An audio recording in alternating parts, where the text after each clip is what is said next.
सवाल नहीं है, सवाल एक बात का है। बोले मैं 3 दिन क्या था। अपना तो ऐसा है कि जब पार्टी ने बनाया जो आदेश आया तो निकल गए तरफ। अरे प्रोफेशनल फिर आपका सीए बड़ा प्रभावित होता हुआ है। नहीं चल जाता है। मेरा तो सिस्टम ये है, एक सिंगल रिपोर्ट भी बिना देखे मैं फाइल करता हूँ। वो तो करनी चाहिए। व्हाट्सएप पे आ जाएगा, कहीं भी आ जाएगा, अपने प्रोफेशन अपना पहले है ना, प्रोफेशन को देखते तो ओवरऑल चल क्या रहा है इकोनॉमी में, ये बताओ। मतलब बड़े एक कंफ्यूजिंग सिनेरियो है। कोई कुछ बोलता है, कोई कुछ बोलता है।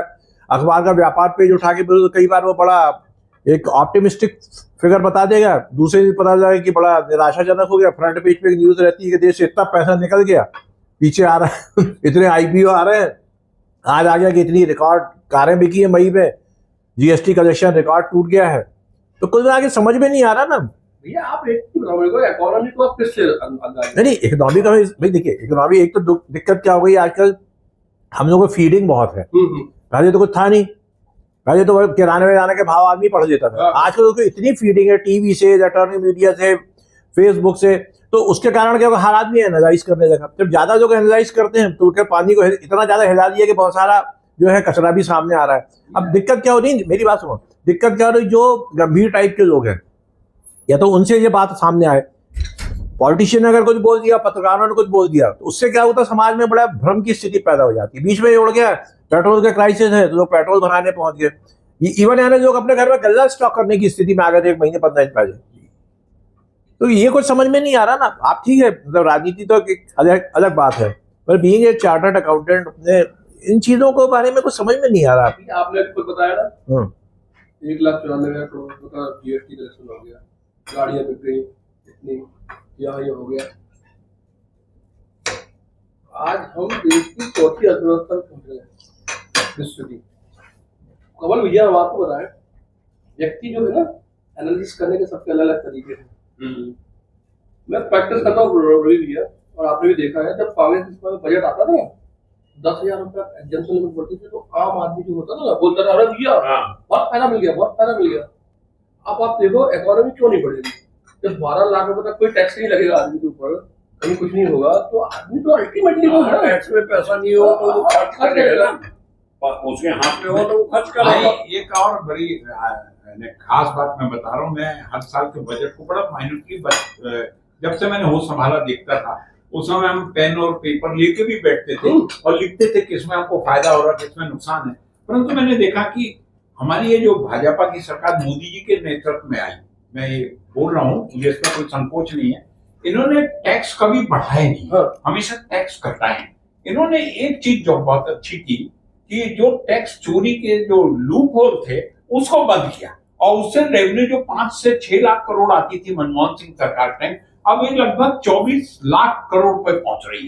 ये मतलब एक सिस्टम बहुत अच्छा हमारा जा रहा है। ये मेरा रोज की जो मैं स्टडी करता हूँ, देखता हूँ। करोड़ का तो बजट है था केंद्र गवर्नमेंट का, मध्य प्रदेश सरकार का बजट 4 लाख 38,000 करोड़ का। देखिए मैं बता रहा हूँ, आप बोल रहे हैं 24 लाख करोड़ से ऊपर का जीएसटी आ रहा है, और 24 लाख करोड़ का इनडायरेक्ट टैक्स, डायरेक्ट टैक्स भी आने लग गया, तो 48 लाख करोड़ तो यही हो गया। आपका 53 लाख करोड़ का बजट है। तो ये देश में करोड़ों रुपए रोज टोल टैक्स से आ रहा है, क्योंकि गवर्नमेंट का एडवांस में जमा है फास्टैग में, है ना, फास्टैग में। तो वही मैं कह रहा हूँ, ये कॉन्ट्रडिक्शन देश में इस बात का है, बहुत महंगाई है।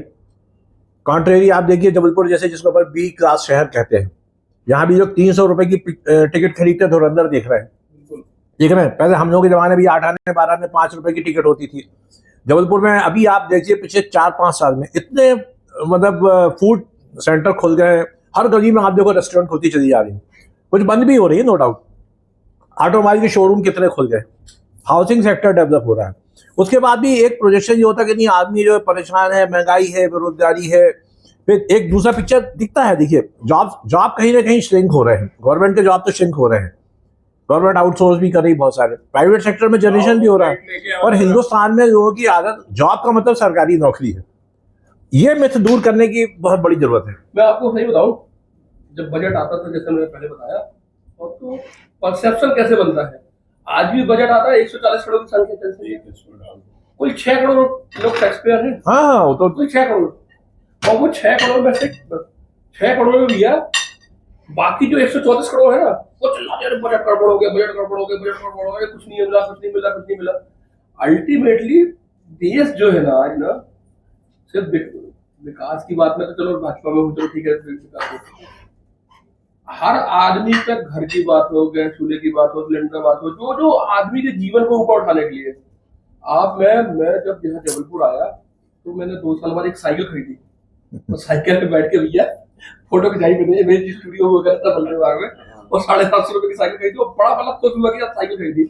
आज आपकी परचेजिंग कैपेसिटी देखो, हर घर में गाड़ियां हैं, अरे भैया सबके पास कारें हैं। मैं और आप ये तो बताता हूं, पहले साइकिल भी खरीदते तो जाके देखते थे आगे कितने लोग रहे हैं, वही जो मैंने बताया। अब क्या है, कार जो है उसको फोन करते हैं, भेज दो, या कौन सी ब्लैक भेज देना, वो भेज देता है। अच्छा, एक चीज बताओ, मतलब सोसाइटी में इन जनरल जब जहाँ भी बैठते हैं ना, पढ़े लिखे लोग, समझ लोग, ठीक है, आदमी इस बात की चिंता नहीं कर रहा कि हमारे पास क्या है। एक मतलब जो कहते हैं ना कि टॉक ऑफ द टाउन जैसी, हर आदमी कह रहा था ये मुफ्त की स्कीमें हैं, ये था बंद होना चाहिए। सुप्रीम कोर्ट भी बोलता है कभी चुनाव का, तो हमारे बस का काम नहीं है। सारी सरकारें, आप तो फाइनेंस के आदमी, सारी सरकारें इससे दबी जा रही हैं।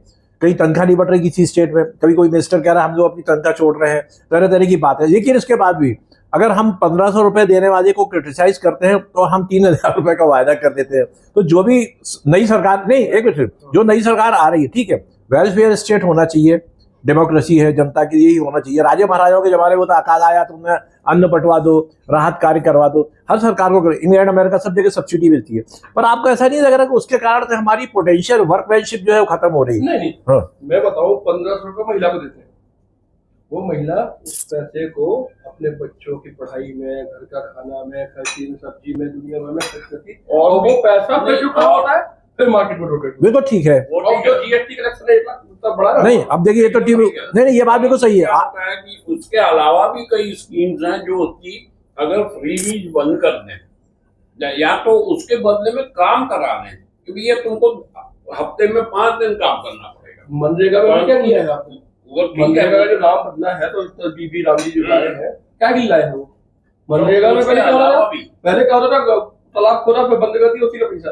अब जो पैसा लगेगा उसमें 60% ऐसा नियम आया कि प्रोडक्टिव काम में लगाना है, कि भाई उससे जो पैसा जो आएगा, मतलब ऐसा नहीं कि तालाब खोदा पूरी नहीं, मेरा एक सलाह ये है मामले में, सारी सरकारों को हमें जिनको हम 1500 रुपए दे रहे हैं, उनसे ये कराएं कि साल में आप अपने घर में 4 मेंबर हैं, अपने घर पे जन्मदिन पे एक पौधा लगाएं, पेड़ लगाएं, वो पेड़ लगाएं, उसकी सुरक्षा करें, और ये देखें कि हर साल वो पेड़ पनप रहा है, तब उसको अगला 1500 रुपए दिया जाए अगले साल। ये बहुत बड़ा क्रांति हो जाएगी। और फलदार पेड़ ये देखिए, मैं आपको नहीं एक चीज, मैं कई जगह नहीं, गडकरी जी ने बोला था एक बार कि जो हाईवे पे हम लोगों को लीज पे जगह दे रहे हैं कि ये 10 बाई 10 की जमीन आपकी, आप इस पर पेड़ लगाएंगे, इस पेड़ के फल या इससे जो भी कमाई होगी वो भी आपकी है, ये हमने आपको दे दिया, आपकी एसेट है। अब मैं दूसरे पॉइंट पे आ रहा हूँ। अनएम्प्लॉयमेंट इस देश में हर चुनाव में या संसद में, विधानसभा में रोजगार के ऊपर चर्चा होती है, विपक्ष हो या कोई भी हो। आज इस देश में जनरल प्रॉब्लम यह है कि हमको काम करने के लिए आदमी नहीं मिल रहा है, या तो मानसिकता नहीं है लोगों की काम करने की। बिल्कुल मानसिकता उद्योग भवन में आप जाओगे, सरकार 5-6 लाख रुपए महीने खर्च करती है उसमें, वहाँ के स्टाफ की सैलरी में है, और वहाँ कुछ नहीं करना आपको। आप जाओगे वहाँ पे 4 लोग बैठे हैं, बैठे हैं, आप जाओगे कि मुझे ये लगाना है, मुझे ये करना, उसकी प्रोजेक्ट रिपोर्ट से लेकर उसकी कौन सी सब्सिडी होगी, पब्लिक को अवेयरनेस नहीं है। पब्लिक क्या कर रही है एक्चुअली में, पब्लिक को अपनी मानसिकता बदलना पड़ेगी। मैं वही बात कर रहा हूँ। दूसरी बात नहीं, दूसरी तरह से दूसरी तरफ ये देखिए कि पूरी पार्टियों ने, सबने मिलकर ये परसेप्शन बना दिया, पब्लिक ने भी बना दिया कि हम लोग बेरोजगार हैं। दूसरी तरफ एक अगर कोई भी पोस्ट का एडवर्टीजमेंट निकलता है कि रिक्वायरमेंट निकलती, मतलब तो उसमें जहां 100 पोस्ट होती है तो वहां बोलते हैं कि 2.5 लाख 3 लाख लोग ने, क्या 2.5-3 लाख रुपए लोग जो थे वो बेरोजगार थे? नहीं, कोई भी बेरोजगार नहीं। मैं जो आपको बता रहा हूँ ना, सिर्फ सरकारी नौकरी पानी है इसलिए 2.5-3 लाख लोगों ने की। अक्षय भाई मैं आपके बताऊँ, बड़ी इंटरेस्टिंग है। आज एक बहुत बड़ा उद्योग पैदा हो गया सर्विस सेक्टर का। मैं कई लोगों से, हमको एक घर में अपने एक इलेक्ट्रिक स्विच बदलवाना है, 30, 40, 50, 100 रुपए का स्विच आएगा। अब हम एक इलेक्ट्रिशियन को ढूंढते हैं, आप फोन लगाते रहो नहीं आएगा। एसी रिपेयरिंग और एसी की सर्विसिंग का कितना बड़ा काम शुरू हो गया देश में, बहुत बड़ा।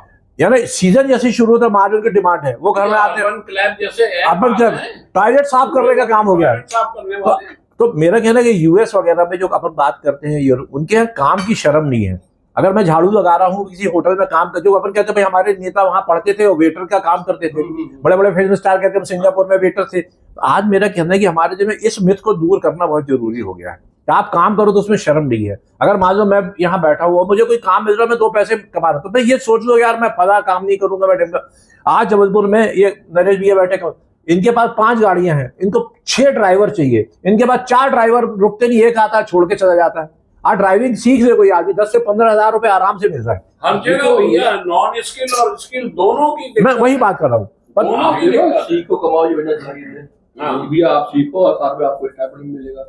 हमने एक अभी बहुत बड़ा अभियान चला दिया 6 महीने पहले, एक आत्मनिर्भर भारत अभियान। भैया 100 दिन का कार्यक्रम चला है भाजपा ने। चुनाव होते हैं 1.5 महीने पड़ जाते हैं। अभी सेवा पखवाड़ा आएगा, 3 दिन का कोई कार्यक्रम होता है। भारतीय जनता पार्टी 100 दिन का कार्यक्रम आत्मनिर्भर भारत।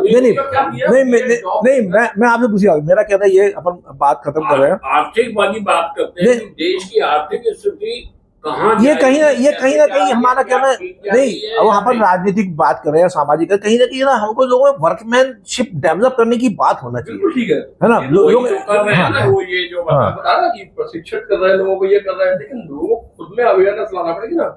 हम आज नौकरी मांगने वाले बन रहे हैं। मैं भैया अभी यहाँ बड़वारा गया था, बड़वारा में एक महिला है, कटनी से बल्ब का सामान लेकर, हाँ वो बताया था, आप देखा, इतनी बढ़िया था वो, उसका बल्ब बचते नहीं है ना, उसको एडवर्टाइजमेंट लगना ना कुछ। नहीं ठीक बात, खुद का करके मैं आपसे एक चीज शेयर कर रहा हूँ। हमारी एक एसोसिएशन है, बिल्डर एसोसिएशन ऑफ इंडिया, 1941 की। इससे पुरानी एसोसिएशन और कोई नहीं है, सब बाद में बनी है।